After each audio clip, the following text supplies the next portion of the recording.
नमस्कार दोस्तों, मैं अरविंद मौर्य आप सभी का आपके अपने YouTube channel Arvind Maurya classes पर एक बार पुनः बहुत बहुत स्वागत है। 27 तारीख को जो आपका गणित का पेपर हुआ, उसके वीडियो मैंने पहले से अपलोड कर दिए थे। बहुत सारे ऐसे प्रश्न बने जो आपकी परीक्षा में निश्चित रूप से पूछे गए हैं। आपको अगर यकीन नहीं है तो पेपर उठाइए और पुराना वीडियो जाके मिला लीजिए, टैली कर लीजिए, आपको समझ में आ जाएगा कि हमारे द्वारा बताए गए कितने प्रश्न उसमें से पूछे गए हैं। अब इसके बाद जो आपकी परीक्षा है वो विज्ञान विषय की है। तो विज्ञान विषय में क्या करना है, कैसे तैयारी करना है, क्या पढ़ना है, कौन से पाठ से कौन सा प्रश्न इम्पोर्टेंट बनेगा, ये सब की जानकारी आज आपको इस वीडियो के माध्यम से मिलने जा रही है। इसके लिए आपको एक चीज़ का ध्यान देना है कि जो भी प्रश्न मैं बताऊंगा उसे क्वेश्चन बैंक या किताब कहीं से भी आप पढ़ सकते हैं। अगर इसके बावजूद भी कहीं से दिक्कत हो रही है तो इस वीडियो के नीचे जाके कमेंट बॉक्स में एक प्यारा सा कमेंट कर दीजिएगा कि कौन सा प्रश्नोत्तर नंबर या प्रश्न लिख दीजिएगा। उसका भी वीडियो मैं कल सुबह सुबह अपलोड कर दूंगा। ठीक, तो सबसे पहले समय न बर्बाद हो आपका, आइए जानते हैं कि कौन से प्रश्न हैं जो इस बार परीक्षा में पूछे जाने की संभावना है। ठीक, और वही प्रश्न मैं इसमें शामिल करूंगा जो आपकी परीक्षा के दृष्टिकोण से बहुत ही इम्पोर्टेंट होगा और परीक्षा में पूछे जाएंगे। 1 नंबर के जो बहुविकल्पी हैं ओएमआर शीट पे जो फिल करना 20 नंबर का क्वेश्चन रहेगा, उसमें से भी बहुत सारे प्रश्न इसमें से मिल सकते हैं या नहीं मिलेंगे। ठीक, लेकिन जो आपके विस्तृत उत्तरीय प्रश्न है वो 100% इसमें से मिलेंगे, क्योंकि मैं बड़े क्वेश्चन को लेकर चल रहा हूँ। उसके अंतर्गत आपको छोटे बहुविकल्पी क्वेश्चन भी देखने को मिल जाएंगे। तो पेन और कॉपी आप लेके बैठिए ताकि ज़्यादा समय ना बर्बाद हो। नोट कर लीजिए और उसके बाद अपनी किताब में जाके टिक या कहीं नोट्स बनाए हो तो वहाँ जाके टिक मार लीजिए और इन्हीं प्रश्नों को पढ़िएगा। निश्चित रूप से आपको परीक्षा में अच्छे अंक प्राप्त हो जाएंगे। तो आइए देखते हैं सबसे पहला प्रश्न कौन बन रहा है आपका। संतुलित रासायनिक समीकरण किसे कहते हैं? प्रश्न नंबर 1 जो आपका बन रहा है, संतुलित रासायनिक समीकरण किसे कहते हैं, ये वाला बन रहा है। दूसरा जो है, उपचयन तथा अपचयन क्या है, इसमें अंतर स्पष्ट कीजिए, ये प्रश्न बन रहा है। पाठ का नाम है रासायनिक अभिक्रियाएं एवं समीकरण। इस पाठ से जो जो क्वेश्चन बन सकते हैं हम उसी क्वेश्चन को आपको बता रहे हैं। ठीक, क्योंकि परीक्षा का समय केवल 2 दिन बचा है। अब 2 दिन में आपको तैयारी भी करना है, तो आपका नुकसान ना हो इसलिए बहुत शार्ट बताएंगे। निश्चित रूप से उसमें से आपको प्रश्न देखने को मिल जाएंगे। अब पाठ दूसरा देखिए। ठीक, एक पाठ में इतने क्वेश्चन आएंगे, इससे ज़्यादा क्वेश्चन की संभावना नहीं बनती। पाठ नंबर 2 में आ जाइए। 2 है आपका, पाठ का नाम है अम्ल क्षारक एवं लवण। ठीक, इसमें जो है सबसे इम्पोर्टेंट क्वेश्चन जो है आपका, पीएच पैमाना क्या है। ठीक, पीएच पैमाना क्या है या पीएच के मान में क्या परिवर्तन होगा। ठीक, कहाँ 14 होता है तो क्या होगा बिलियन, किसी बिलियन का मान 7 होता है तो क्या होगा, किसी का 8 होता है तो क्या होगा, किसी का 2 होता है तो क्या होगा। ये पैमाना है आपको जो देखने को मिलेगा इस पाठ से। इसके बाद अगला प्रश्न जो आपका बन रहा है, पीतल एवं तांबे के बर्तन में दही एवं खट्टे पदार्थ क्यों नहीं रखने चाहिए। ये क्वेश्चन बहुत इंपॉर्टेंट है। पीतल एवं तांबे के बर्तन में दही व खट्टे पदार्थ क्यों नहीं रखने चाहिए। ठीक, ये भी प्रश्न आपका बहुत ही इंपॉर्टेंट है। इसके बाद आ जाइए, सोडियम बाइकार्बोनेट के 2 उपयोग, ये पूछा जा सकता है। पीएच की परिभाषा पूछा जा सकता है। हमारे पाचन तंत्र में पीएच का क्या महत्व है, या इस प्रकार से क्वेश्चन बन सकता है कि दैनिक जीवन में पीएच का क्या महत्व है। ठीक, और एक 100% जो इम्पोर्टेंट क्वेश्चन है ये है आपका, सूचक क्या है। सूचक क्या है, बहुत ही इंपॉर्टेंट प्रश्न है ये। ठीक, सूचक क्या है। ठीक, अगला प्रश्न बनेगा आपका, उदासीनीकरण अभिक्रिया किसे कहते हैं। ठीक, बेकिंग सोडा, बेकिंग पाउडर या खाने का सोडा, ये भी प्रश्न आपका बहुत इंपॉर्टेंट है। आप नोट करते चले चलिए, मैं इसे बताते चल रहा हूँ। पाठ 3, धातु एवं अधातु। ठीक, धातु एवं अधातु में सबसे पहले आप जान लीजिए खनिज और अयस्क, ये कंपलसरी है, याद रखिएगा। खनिज और अयस्क से एक प्रश्न बन सकता है। धातुओं के गुण पूछ सकता है, जैसे तन्यता, आघात, वर्धनीयता, ये सब पूछ सकता है। और एक जो बहुत महत्वपूर्ण बनेगा, कॉपर के 2 प्रमुख अयस्कों के नाम लिखिए। ठीक, कॉपर के 2 प्रमुख अयस्क कौन-कौन से होते हैं? ये प्रश्न बन सकता है। सल्फ्यूरिक अम्ल में जिंक डालने पर हाइड्रोजन गैस मुक्त होती है। ये प्रश्न भी आपका इस पाठ से बन सकता है। इसके बाद चले आइए, परावर्तनी भट्ठी है, ये बनेगा। प्रगलन है, ये बन सकता है। भर्जन क्या है, ये भी क्वेश्चन बहुत ही इंपॉर्टेंट है, ये पेपर में पूछा जा सकता है। ठीक, बस इससे ज़्यादा इस पाठ में बनने की कोई संभावना नहीं है। अगला चैप्टर है कार्बन एवं उसके यौगिक। कार्बन और उसके यौगिक में ध्यान दीजिएगा, IUPAC नाम इसी से पूछा जाता है। ये क्वेश्चन बन सकता है, इसमें पूछ सकते हैं। ठीक, दूसरा का होता है क्या होता है जबकि, इसमें ये भी प्रश्न पूछा जाता है। जैसे आ जाएगा एस्टिक अम्ल क्लोरीन से क्रिया कराते हैं तो क्या होगा। ठीक, एथिल एल्कोहल को सोडियम धातु के साथ क्रिया कराते हैं तब क्या होगा। अगला प्रश्न बनेगा मेथेन का दहन कराया जाए। ठीक, क्या होता है केवल समीकरण, मेथेन का दहन कराया जाए। ये क्वेश्चन बन सकता है, आपका इम्पोर्टेंट है। इसके बाद साबुन क्या है, किसी एक साबुन का रासायनिक नाम और सूत्र दीजिए। ठीक, तो साबुन के बारे में आपको निश्चित रूप से ये प्रश्न आएगा ही आएगा। और दूसरा जो इम्पोर्टेंट बन रहा है, समजातीय श्रेणी क्या है।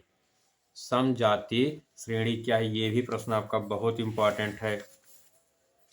इसके बाद जो है, साबुन के अच्छे गुण क्या होते हैं, साबुन के अच्छे गुण क्या होते हैं, ये प्रश्न आपका इम्पोर्टेंट है। अगला प्रश्न है जो प्रतिस्थापन अभिक्रिया का संक्षिप्त में टिप्पणी दीजिए। ये भी प्रश्न आपका बहुत इम्पोर्टेंट है। ठीक, इस प्रकार से जो भी प्रश्न इम्पोर्टेंट है उसको बोलते चल रहे हैं आप लोग, फटाफट से कॉपी और पेन साथ लिए हों तो लिखते चलिएगा। ठीक, एष्टीकरण से आप क्या समझते हैं, 101% इम्पॉर्टेंट क्वेश्चन है।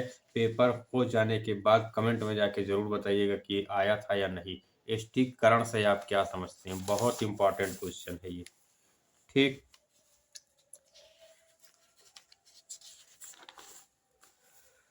अगला पार्ट है जो आपका इससे इम्पॉर्टेंट बन रहा है, ये पार्ट है आपका जैव पराक्रम। ठीक, लाइफ प्रोसेस। ये पाठ आपका पूरा का पूरा पाठ बहुत ही इंपॉर्टेंट है। बहुत अच्छे अच्छे क्वेश्चन इसमें है। ठीक, जैसे रुधिर के कुल कितने समूह होते हैं, तो 4 समूह होते हैं। क्वेश्चन का आंसर भी हम आपको बताते चलेंगे कुछ कुछ के, जो बहुविकल्पी बनेंगे। जैसे मनुष्य में दूध के दांतों की संख्या कितना होती है, तो मनुष्य में दूध के दांतों की संख्या कितना होती है, 20 होती है। मनुष्य के प्रत्येक जबड़े में चौड़नक दांतों की संख्या कितना होती है, तो 6 होती है। मानव मस्तिष्क का भार पूछ ले कितना होता है, तो 1300 से 1400 ग्राम होता है। विटामिन सी किसमें पाया जाता है, तो खट्टे फलों में पाया जाता है। आंवला हुआ, संतरा हुआ, ठीक, नींबू हुआ। ठीक, इन सब में क्या पाया जाता है, विटामिन सी। विटामिन सी का रासायनिक नाम क्या है, स्कर्बिक एसिड। ठीक, या स्कर्बिक अम्ल भी बोल सकते हैं। ठीक, लसिका में नहीं पाई जाती, लसिका में कौन सी चीज नहीं पाई जाती, तो लाल रुधिर कणिकाएं आपकी लसिका में नहीं पाई जाती है। ये सभी प्रश्न आपको बहुत ही इंपॉर्टेंट प्रश्न है। जैसे ऊर्जा की मुद्रा क्या है, ATP ऊर्जा की मुद्रा होती है।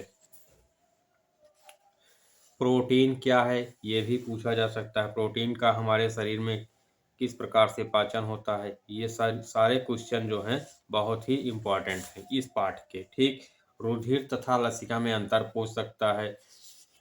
रुधिर तथा लसिका में अंतर, प्रकाश एवं कार्बन डाइऑक्साइड आवश्यक है किसके लिए, प्रकाश संश्लेषण के लिए। ये क्वेश्चन बहुत इंपॉर्टेंट है, ये निश्चित रूप से आएगा। मानव पाचन तंत्र का सचित्र वर्णन कीजिए, ये आ सकता है। ठीक, मानव पाचन तंत्र, यकृत के कार्य क्या होते हैं, ये प्रश्न पूछा जा सकता है। ठीक, अभी हम एक प्रश्न की चर्चा कर रहे थे, रुधिर तथा लसिका में अंतर। ठीक, इस प्रश्न का उत्तर भी हम आपको बता दे रहे हैं कि रुधिर तथा लसिका में अंतर क्या होता है। ठीक, तो आइए जान लेते हैं। रुधिर गहरे लाल रंग का तरल संयोजी ऊतक है, जबकि लसिका इसके अपोजिट हो जाएगी। यह रंगहीन तरल संयोजी ऊतक है। इसमें लाल रंग है, वो क्या है, रंगहीन है। ठीक, इसमें प्रोटीन अधिक मात्रा में पाई जाती है और लसिका में अपेक्षाकृत कम मात्रा में पाई जाती है। इसमें ऑक्सीजन अधिक मात्रा में पाई जाती है और उसमें ऑक्सीजन कम मात्रा, अर्थात रुधिर में जो है वो ऑक्सीजन अधिक मात्रा में पाई जा रही है और लसिका में ऑक्सीजन कम मात्रा में पाई जा रही है। धमनी तथा शिराओं में अंतर है, ये प्रश्न ये भी पूछा जा सकता है। ठीक, इस प्रकार से जो भी क्वेश्चन आपके इम्पोर्टेंट बन रहे हैं उन सबको मैं बताते चल रहा हूँ। अगर किताब कापी है तो ठीक उसमें लिखे हैं पहले से तो टिक लगाते चलिए, वरना क्वेश्चन को लिख लीजिए, बाद में आप जाके टिक लगा सकते हैं। उत्सर्जन क्या है? उत्सर्जन क्या है? मनुष्य में उत्सर्जी अंगों के नाम लिखिए। ये प्रश्न बहुत इंपॉर्टेंट है, 100% ये प्रश्न इस बार परीक्षा में पूछा जाएगा। इसके पहले जैसे अभी हम पूछ रहे थे मानव मस्तिष्क का भार 1300 से 1400 ग्राम, ये भी क्वेश्चन आपका बहुत इंपॉर्टेंट है। हार्मोन्स क्या है? प्रोटीन है, ये भी क्वेश्चन बहुत ही इंपॉर्टेंट है। ठीक, इंसुलिन का क्या महत्व है? कहाँ बनता है? ये क्वेश्चन 101% इम्पॉर्टेंट है, ये क्वेश्चन आ सकता है आपका। ठीक, प्रतिवर्ती क्रियाएं क्या है? ये भी क्वेश्चन बहुत इंपॉर्टेंट है, ये भी आ सकता है, जैसे छींकना या खांसना। ठीक, ये सब किसके अंतर्गत आते हैं? प्रतिवर्ती क्रियाओं के अंतर्गत। हार्मोन्स तथा एंजाइम में अंतर, ये पूछ सकता है। सबसे ज्यादा इंपॉर्टेंट इसमें कोई बन रहा है तो वही बन रहा है आपका प्रतिवर्ती क्रियाएं या मानव मस्तिष्क। ठीक, इसके बाद आ जाइएगा जीवों में जनन, ये भी क्वेश्चन आपका बहुत इंपॉर्टेंट है। ठीक, इसमें क्या होता है, जैसे ऋतुस्राव क्यों होता है? ठीक, ऋतुस्राव क्यों होता है, ये पूछ सकता है। परिवार नियोजन से आप क्या समझते हैं, ये पूछ सकता है। या जनसंख्या वृद्धि क्या है, इस पे ये प्रश्न बन सकता है। और सबसे ज्यादा चांसेज अगर किसी प्रश्न के हैं तो वो है स्वपरागण और पर परागण के लाभ और हानियां। और दूसरा जो आपका इम्पोर्टेंट बन रहा है जनसंख्या विस्फोट, जैसे पहले हम बता ही चुके थे जनसंख्या विस्फोट। और दूसरा है एक मानव शुक्राणु का नामांकित चित्र बनाइए। ये वाला क्वेश्चन 101% पेपर में आने की संभावना है। ठीक, कौन? एक मानव शुक्राणु का नामांकित चित्र बनाइए, बहुत इंपॉर्टेंट क्वेश्चन है ये। ठीक, अब अगला प्रश्न है आपका अनुवांशिकता एवं जैव विकास। ठीक, इसके बारे में बात करें तो डीएनए आरएनए की परिभाषा पूछ सकता है, या डीएनए आरएनए में अंतर स्पष्ट करने को पूछ सकता है। ठीक, संक्षिप्त टिप्पणी भी पूछ सकता है डीएनए आरएनए में। ठीक, और उसके बाद है समयुग्मी तथा विषम युग्मी में अंतर, ये पूछ सकता है। समयुग्मी तथा विषम युग्मी में अंतर, ये पूछ सकता है। गुणसूत्र पर संक्षिप्त टिप्पणी दीजिए, ये पूछ सकता है। ठीक, अगला प्रश्न जो इसमें इंपॉर्टेंट बन रहा है वो है आपका कुत्ते की खाल का प्रभावी रंग ज्ञात करने के उद्देश्य से एक प्रोजेक्ट बनाइए। ठीक, ये प्रश्न जो है आपका बहुत ही इंपॉर्टेंट है।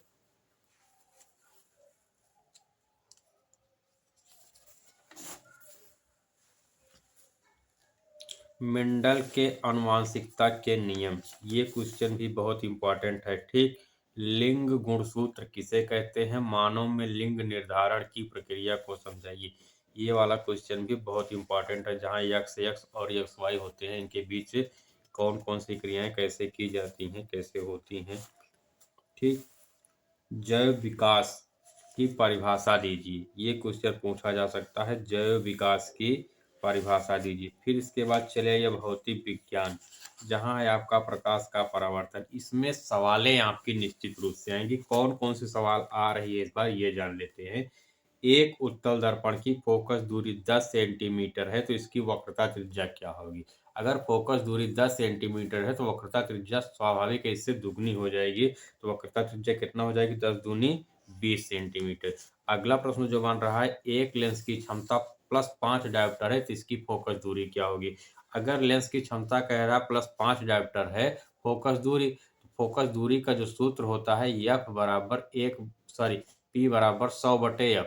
तो पी का स्थान पे आप क्या लिख देंगे? जितना दिया है 5, क्षमता दिया 5 तो 5 से इसको भाग देंगे, तो 5 से 100 में भाग देंगे, कितना जाएगा? 20 आ जाएगा। 20 सेंटीमीटर होगा।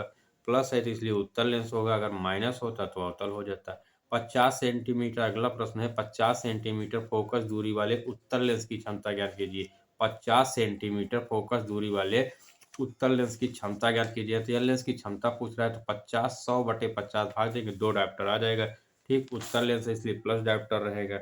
ठीक, ये क्वेश्चन भी बहुत इंपॉर्टेंट, इसमें से सवाल अच्छी अच्छी हैं जो आ सकती हैं। एक है वायु तथा कांच वायु तथा कांच में प्रकाश की चाल 3 × 10⁸ है तथा दूसरा है 2 × 10⁸ है, तो वायु के सापेक्ष कांच का अपवर्तनांक ज्ञात कीजिए। ये वाली सवाल आपकी बहुत इंपॉर्टेंट है।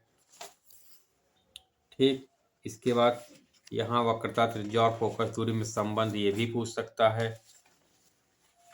ठीक, इसमें से इस पार्ट से ज़्यादातर आपको सवाल देखने को मिलेगी, परिभाषा बहुत कम रहती है इस वाले पार्ट से। ठीक,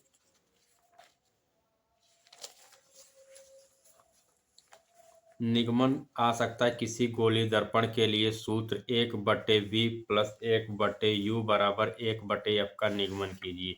ये वाला सवाल इसमें से पूछ सकता है निगमन का। और दूसरा है पूर्ण आंतरिक परावर्तन का अर्थ समझाइए। प्रकाश के पूर्ण आंतरिक परावर्तन का अर्थ ये पूछ सकता है। अगला पाठ बन जाएगा इसके बाद आपका मानव नेत्र एवं रंग बिरंगा संसार। ठीक, इसमें जो बनेगा निकट दृष्टि दोष, दूर दृष्टि दोष, ये बन सकता है। नेत्र की सामंजन क्षमता, ये वाला क्वेश्चन बन सकता है आपका।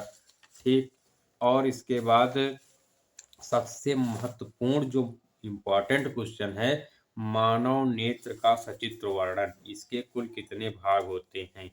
ठीक, जैसे दृढ़ पटल है, रक्त पटल है, कार्निया है, आइरिस है, नेत्र लेंस है। ठीक, इन सब का डिफिनेशन देने को पूछेगा। और दूसरा का है वर्ण विक्षेपण की क्रिया। ठीक, विद्युत जिस माध्यम से प्रकाश जाता है, जबकि प्रकाश को किसी प्रिज्म से गुजारते हैं तो अपने 7 रंगों में क्या होता है, विभक्त हो जाता है। इस घटना को क्या कहते हैं, वर्ण विक्षेपण कहते हैं। ये प्रश्न जरूर पूछा जाएगा पेपर में। अगला प्रश्न है जो आपका विद्युत पाठ से है। विद्युत पाठ में भी सवालें ही 101% है कि ज़्यादा सवालें ही पूछी जाएंगी, परिभाषा बहुत कम पूछी जाती। सवाल जैसे पूछी जाएगी 50 वोल्ट 5 एम्पीयर फ्यूज वाले परिपथ में 25 वाट के कितने बल्ब जल सकते हैं, ये प्रश्न इंपॉर्टेंट है। ठीक, अच्छे फ्यूज की विशेषता बताइए, ये भी प्रश्न आपका इंपॉर्टेंट है। प्रतिरोध का मान निकालना, इस पे हम सवाल बताएंगे। नेक्स्ट वीडियो कल सुबह 8 बजे तक आपको अपलोड हो जाएगा, उस वीडियो को देख लीजिएगा। निश्चित रूप से उसमें आपको सभी सवालों का भी अध्ययन हो जाएगा। बाकी बहुत सारे हमने वीडियो बनाया भी है प्रतिरोध निकालने का, तो चैनल पे अगर नए हैं तो चैनल को सब्सक्राइब कर लीजिए और जाके देख भी लीजिए कि कौन कौन से वीडियो विज्ञान के बने हुए हैं जो बहुत ही इम्पोर्टेंट हैं। ठीक, एक बहुत इंपॉर्टेंट क्वेश्चन बन के आ रहा है जो इस बार आने की संभावना है। एक विद्युत बल्ब पर 220 वोल्ट, ठीक, 250 वोल्ट है, 250 वोल्ट और 200 वाट लिखा है। इसे 250 वोल्ट के मेंस से जोड़ने पर बल्ब में कितनी धारा प्रवाहित होगी? ये भी क्वेश्चन आपका बहुत इंपॉर्टेंट बन रहा है, इस बार परीक्षा में पूछा जा सकता है। ठीक, विद्युत इस्त्री, ये प्रश्न इंपॉर्टेंट है, पूछा जा सकता है इस बार। विद्युत बल्ब या विद्युत इस्त्री, दोनों से एक क्वेश्चन आने की संभावना 100% है। अगला पाठ है आपका विद्युत धारा के चुंबकीय प्रभाव। ठीक, इस पाठ से भी सवालें बनेगी। इसकी जो सवालें बनेगी उसका मैं वीडियो पहले ही बना दिया हूँ, इसलिए आप लोग चैनल पे जाके देख लीजिएगा ना, बहुत सारे वीडियो पड़े हैं विज्ञान के। ठीक, इसमें प्रश्न पूछ सकता है प्रेरित विद्युत वाहक बल की परिभाषा। ये वाला क्वेश्चन पूछ सकता है। या चुंबकीय बल रेखाओं से क्या तात्पर्य है, इसके लक्षण। ठीक, ये पूछ सकता है। तो लक्षण में एक चीज जानते रहिए, चुंबकीय बल रेखाएं एक दूसरे को अनंत पर भी कभी नहीं काटती। ठीक, विद्युत मोटर तथा जनित्र, ये क्वेश्चन इंपॉर्टेंट है। ठीक, लेकिन ज्यादातर इम्पोर्टेंट वही है आपका विद्युत इस्त्री या विद्युत बल्ब। ठीक, फ्लेमिंग के दाएं हाथ और बाएं हाथ का नियम, ये भी पूछ सकता है। दृष्ट धारा जनित्र की क्रिया, ये क्वेश्चन पूछा जा सकता है। इसके बाद चले आइएगा, अगला जो इम्पोर्टेंट क्वेश्चन आपका बन रहा है। इतना अगर आप तैयार कर लेते हैं तो ये मान चलिए कि अच्छे अंक मिल ही जाएंगे। और ध्यान रहे, जो हमने बताया है ये प्रश्न छोड़ना नहीं पेपर के समय, इसी का रिवीजन करना है। अगर ये प्रश्न आप रिवीजन कर ले जाते हैं, अच्छे तरीके से प्रश्न तैयार हो जाते हैं, तो निश्चित रूप से परीक्षा में आपको अच्छे अंक मिल जाएंगे। इसके बावजूद भी अगर पढ़ने में कहीं दिक्कत हो रही, तैयार करने में किसी क्वेश्चन को लेकर दिक्कत हो रही, तो आप जो क्वेश्चन कमेंट बॉक्स में देंगे उसका एक्सप्लेन करते हुए एक वीडियो जरूर बनाएंगे। बहुत बहुत धन्यवाद।